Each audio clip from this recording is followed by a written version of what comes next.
বেগম জিয়া আমাদেরকে বলেছেন অনেক সময় যে দেখেন হুজুর, আমরা ইসলাম প্রতিষ্ঠার রাজনীতি আমরা করি না, তবে আমাদের পরিষ্কার অবস্থান হলো এই যে আপনারা যদি ইসলাম প্রতিষ্ঠা করবার জন্য দেশে রাজনৈতিকভাবে সামনে অগ্রসর হয়ে যেতে পারেন, আমাদের বিএনপির পক্ষ থেকে সহযোগিতা পাবেন, বিরোধিতা পাবেন না। এই যে আজকে হাবিবুন নবী খান সোহেল ভাই যে কথাটা বললেন, অনেকেই বিএনপি এবং আওয়ামী লীগকে এক পাল্লায় পরিমাপ করে। আমি মনে করি এটা অনেক বড় অবিচার। আওয়ামী লীগও ইসলামিক রাজনৈতিক সংগঠন নয়, বিএনপিও ইসলামিক রাজনৈতিক সংগঠন নয়, তবে এই দুটির মধ্যে ঐতিহাসিক অনেক ব্যবধান রয়েছে। সেই ব্যবধানটার কথা আমি আরেকটা উদ্ধৃতি দিয়ে একটু স্মরণ করিয়ে দিতে চাই।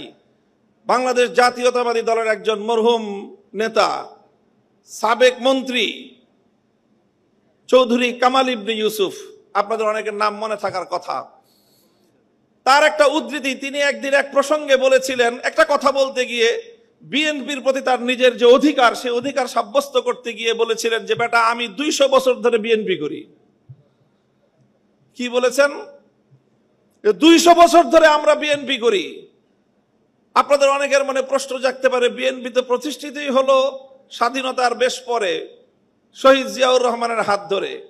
আর চৌধুরী কামাল ইবনে ইউসুফের বয়স কত? 60-70 বছর। তো বিএনপিও তো 50 বছর আগে জন্ম নেয় নাই, চৌধুরী কামাল ইবনে ইউসুফের বয়সও 50 বছর নয়। তো ওই বেটা কিভাবে 200 বছর ধরে বিএনপি করে? আপনাকে বিএনপির ঐতিহাসিক রাজনৈতিক ধারাটাকে আপনাদের অবশ্যই ধারণ করতে হবে।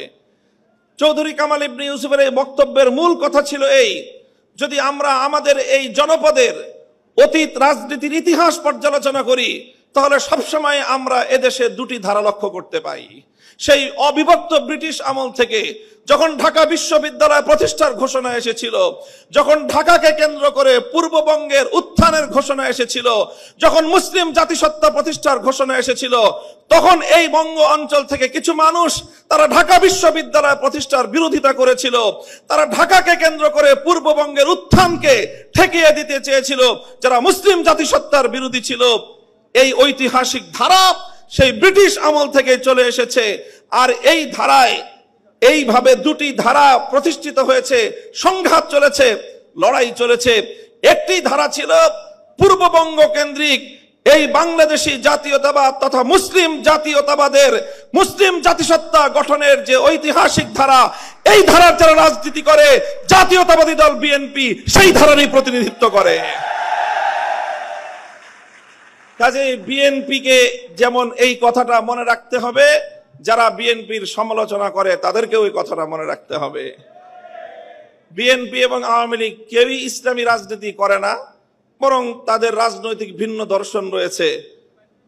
ঠিক যেমনি ভাবে আবু জাহাল আর আবু তালেব কেউই কিন্তু ইসলামের পথের অনুসারী ছিলেন না, কিন্তু কেউ যদি আবু তালেব আর আবু জাহেলকে এক পাল্লায় মাপে, তার চেয়ে বড় জালিম আর কেউ হতে পারে না।